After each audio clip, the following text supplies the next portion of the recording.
Well, good morning. My name is Lisa Jones, and I am the Adult Ministries Pastor here at Christ Church of the Valley, and I am truly excited to be with you today. So we're going to start off today being really high tech. So I need you to take out your thumb. For those of you online, you can drop your answer in the chat, but for those of us in the room, we're going to do thumbs up, thumbs down. If you agree with this statement, show me a thumbs up. If you disagree, thumbs down. And here's the statement. People are more self-focused today than a decade ago. If you agree, thumbs up. If you disagree, thumbs down. I'm going to try and take a look. Okay, I'm seeing primarily thumbs up. So those of you with a thumbs up, you get a gold sticker today because, I love it, because a recent study published by Psychological Science found that people across the globe are becoming more individualistic and self-centered, not less. In fact, in 2013, Oxford Dictionary added a new word to the dictionary. You may know what it is. It was a word that really didn't even exist until 2001. Any guesses? Any guesses? Selfie. Selfie was added to the dictionary. I mean, we're so used to selfies, we don't even think much about them anymore, do we? In fact, I kind of get a kick out of them when I see them. I enjoy them, I'll admit. Except this. The other day, Brian asked me to hand him his phone. And when I picked it up, I saw this. And I was like, what in the world? What is this? And he was like, what? I said, who puts a picture of themselves on their own phone screensaver? Nobody does that.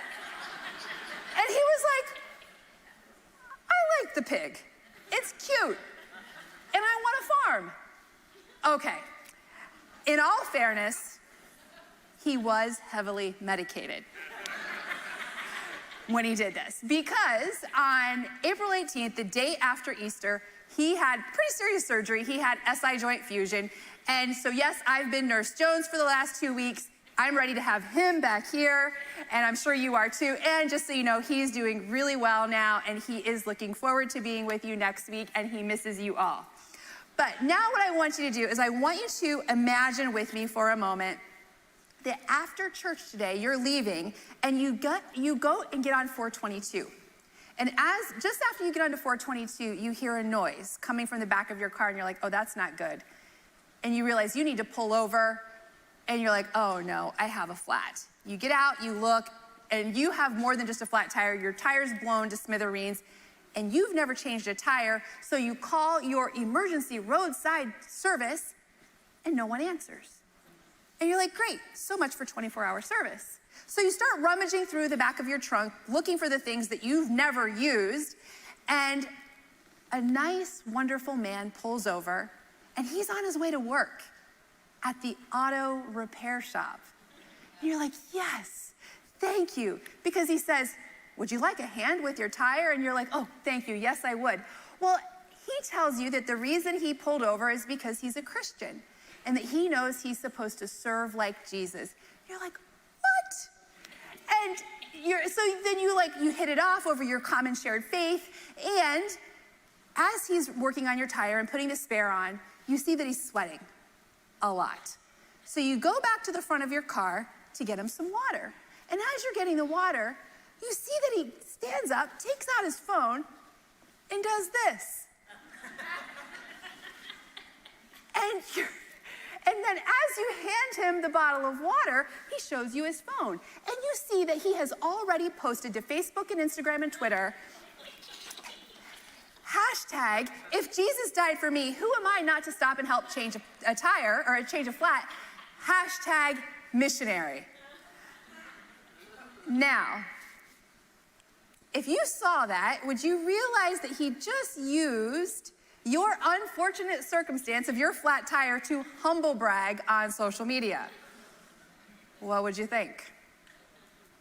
Well, pop culture is riddled with people who serve for the selfie. And the problem is, if we serve without love, it comes across as shallow, as self-serving, and even condescending to the receiver. And Jesus' entire philosophy is so much better than anything our current culture suggests to us about giving back and paying it forward, because Jesus says love is to be our defining characteristic. For those of us who call ourselves Christians, love is to be our defining characteristic if we claim to be his followers. So I'm gonna say something that might take you back just a little bit, it's because it kind of runs counter opposition to what we are familiar with. I think if Jesus were here and we were having this discussion with him, I am pretty sure he would say, it is better to not serve at all than to serve without love. Because see, when you look at Jesus in the Gospels and all that he taught and all that he stood for, I think he would agree that it is better to not serve at all than to serve without love, because Jesus said himself, by this, everyone will know that you are my disciples,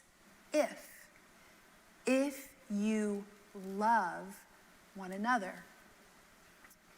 Everyone will know that we are his disciples, not because we give back, not because we pay it forward, rather because of our genuine, authentic, self-effacing ability to see a need that someone is having and to love them. And to do what Jesus would do, without fanfare, without drawing attention to himself, but because of love. And that is really a pretty radical idea in 2022. So love should be our source of motivation. Love should be our prominent trait. And while the reasons we've been giving to serve, really, they're good. They truly are. To give back, to pay it forward, those are good things. They even have positive health benefits. But when it comes to serving, Jesus gives us a much better why, a more powerful how, and a specific who. And if you do these three things, you will never have to check your motives again and wonder if you're serving out of love. So let's jump in. Why do we serve? Because we love one another. Now, in the New Testament, when Jesus, in the first century, when Jesus was here, the Pharisees were the most well-known and largest influential religious and political party. They were large and in charge. They were the guys that were the leaders of the day. They were known for their emphasis on strict adherence to all 600 plus laws in the Torah. They were definitely known for their desire to be honored by the people. They loved the public recognition that they received when they were out and about town. And they obsessed over being liked by their followers. And even though they abided by all the laws, and everyone really revered them for it, what did Jesus call them? Jesus called them hypocrites. Jesus said, they don't practice what they preach, and everything they do is done for people to see. Ouch. In other words, it's better not to serve at all than to serve without love. In fact, when Jesus was gaining popularity, the Pharisees did not like that someone was becoming more popular, more well-liked than them. They were like, we got to put an end to this. So what do? They sent in their best and brightest, the best Pharisee in all Jerusalem, showed up on the scene while Jesus was teaching, and he questioned Jesus in front of everybody, like, I'm going to get him now. We're going to stump him, right? And he said, teacher, out of all 613 laws in the Torah, which has now become our Old Testament, out of all of these laws, which one is the greatest? And you probably know what Jesus said. Love. Love the Lord your God with all your heart, all your soul, and all your mind. And the second is like it, to love your neighbor as yourself. This was radical then, and it's radical now. Jesus said, if you love God, what do we do when we love someone? We spend time with them. So to love God, we should spend time in his word, pray, meditate, be with him, to love our neighbors. Jesus said, if someone asks you for help, don't blink an eye, help them. If someone asks you to give him your shirt, give him your jacket too. If someone says, hey, I'll pay you a little bit if you can help me move my stuff down the road, Jesus said, because remember, they didn't have moving trucks back then. Jesus said, if somebody asks you to walk a mile, go farther than that. Go the extra mile. Oh, and by the way, your neighbors, not just the people in your neighborhood, not even just your distant relatives, not even just your fellow Hebrew citizens. Your neighbors are the people that you don't even necessarily like. And we know how Jesus put an exclamation point on this teaching. He told the story of the Good Samaritan. And Jesus was like, yes, the people you look down upon, the people you scoff at, the people that you think are beneath you, the people that you don't want to spend any time with because they rub you the wrong way, they are your neighbor. And you are to love them. Radical? I think so. One of the best books I've read on the topic of love was written by a friend of CCV, Bob Goff. Some of you might remember when Bob came to speak here. And he, in his book, he tells this story. It's like, it has to be true because it feels like and reads like it's unbelievable, but it's true. When Bob was a young man, either just in high school or in college, he was going through a rough patch. And he was confused, and so he goes to his youth pastor's house, and he knocks on the door, and he asks his youth pastor if he wants to go camping. And the youth pastor's like, now? And he's like, yeah. The youth pastor says, hold on. He goes inside, and Bob says he's standing on the porch for what seemed like forever, and he hears his youth pastor talking to someone in there. Well, eventually the youth pastor comes back out and says, okay, let's go. So they go camping, they're in the mountains, and Bob Goff says that this was a pivotal time in his life. Well, they go back home, and the youth pastor invites him in. And when Bob goes into his house in the living room, he sees that there are gifts, wrapped gifts all around, and cards that say, congratulations on your wedding. And Bob was like, oh my goodness, my youth pastor had just gotten married. And when I went and asked him if he wanted to go camping, Bob had gone back in or his youth pastor had gone back in the house, and he was talking with his new wife, and they together agreed that they would postpone their honeymoon for a few days so that Bob could go camping, or so that the youth pastor could go camping with Bob. Friends, that is sacrificial, agape level love. And that's what Jesus is talking about, because we know if people love us, not by what they say to us, but by how they treat us. Love is a verb. It's not just a word. It's not a platitude or a pithy saying. Love is an action, like roll up your sleeves and demonstrate it. Like our friend Bob Goff says, love does, because love is never stationary. In the end, love doesn't just keep thinking about it or keep planning for it. Simply put, love does. So that's the first thing. Why are we to serve? Because we love one another. And the second is just as powerful. How are we to serve? Like a servant. So in order to resist being like the Pharisees who we're doing good to look good, let's take a look at what Jesus taught the disciples at first about serving.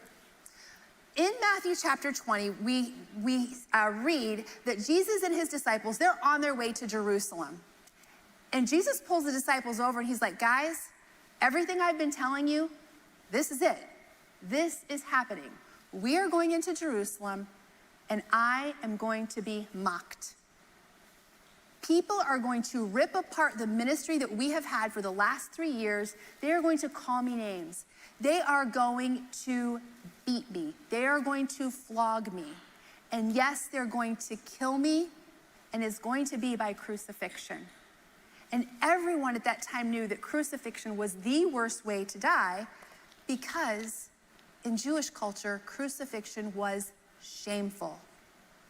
And Matthew tells us that after Jesus alerts his disciples to what is about to happen, that they come together and they're ready to protect Jesus. No, that is not what happens.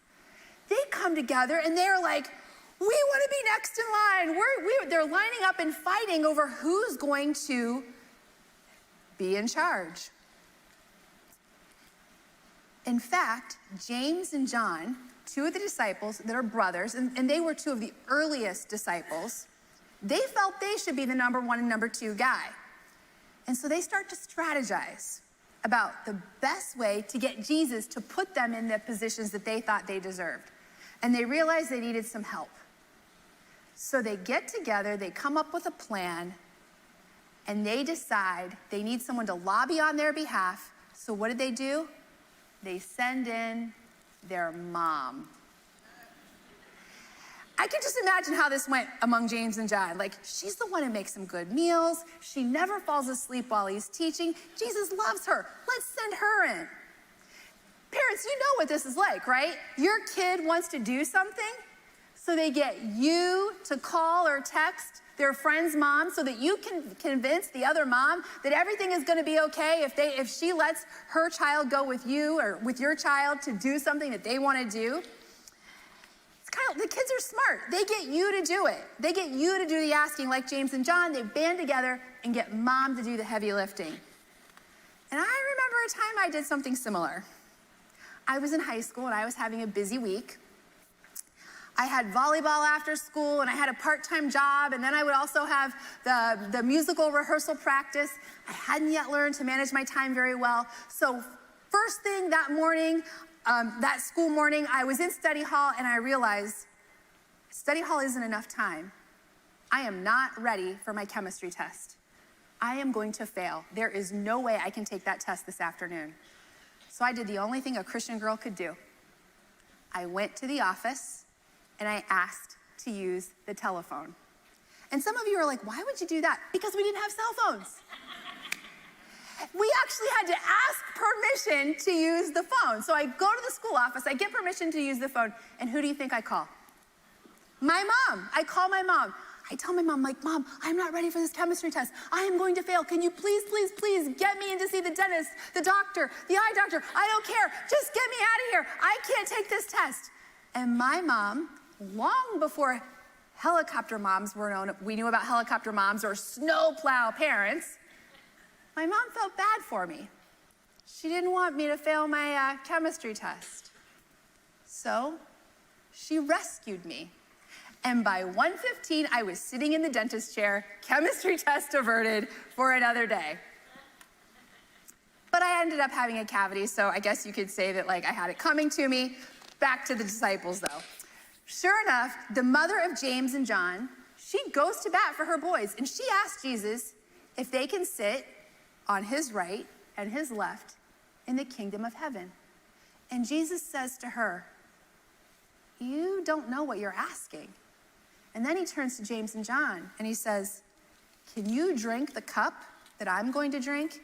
Which meant, do you think you can really suffer the way I'm about to suffer? Do you think you can undergo that kind of torture? And of course they replied, yes. Yeah, we can. Well, when the other 10 disciples heard about this plot, about what James and John did, they were ticked off. Matthew tells us that they were indignant. So I can just imagine how this group of guys, they were hammering James and John. You did what? You asked for what? Oh, you sent your mommy to Jesus to ask for a favor. What did you do? Peter's like, dude, I'm the one that walked on water. What's going on? You think you're better than us because of what? What? Well, thank goodness we never act like that. Do we? Do we ever act like the disciples? Do we ever think, well, if he's retiring, maybe I should vie for the position that I've been waiting for. Or if she's leaving the company, now's the time for me to step it up and plead my case to get the position everybody knows I deserve. Or worse, if I can just make myself look better than so-and-so and convince the boss to see what I'm really worth, I'll finally get what's been coming to me. Do we ever make moves that are in our best interest at the expense of others? Well, right in the middle of the disciples' debate, and they're going at it about who should be first, who's gonna sit where, Jesus stops them. He interrupts them. He's like, guys, you don't get it. Whoever wants to be great among you must be your servant. And whoever wants to be first must be your slave.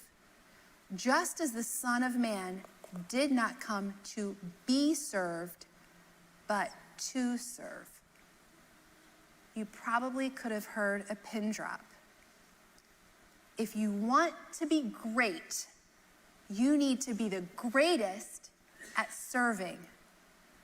Like Jesus, not to get the accolades, not to be in the celebrity spotlight, not to have the most likes on Facebook or Instagram, not to have so much money that you too can buy Twitter, not to have your picture on the cover of Forbes magazine. No, we are to serve like Jesus out of love, like people do here at our church all the time, like Debbie and her son Bobby. Debbie serves faithfully in hospitality, she says, because when she first came to CCV, she felt welcomed by the smells and the coffee and the conversation that was going over there. And she said, I just love talking to people when they come over and get their coffee. And Bobby, her son, he loves serving too. He might be out playing a sport on Saturday, but he is here on Sunday, and he can serve up a pastry tray better than anybody. Or our friend John. John, who just this past week, they just got back last night actually. They just completed our stateside mission trip down to Alabama, where they were helping people who suffered during the hurricane. Or like our friends Casey and Marcy and Ennis. They've been serving here at CCV for as long as I can remember, since we were back in the movie theater, before we even had our own building.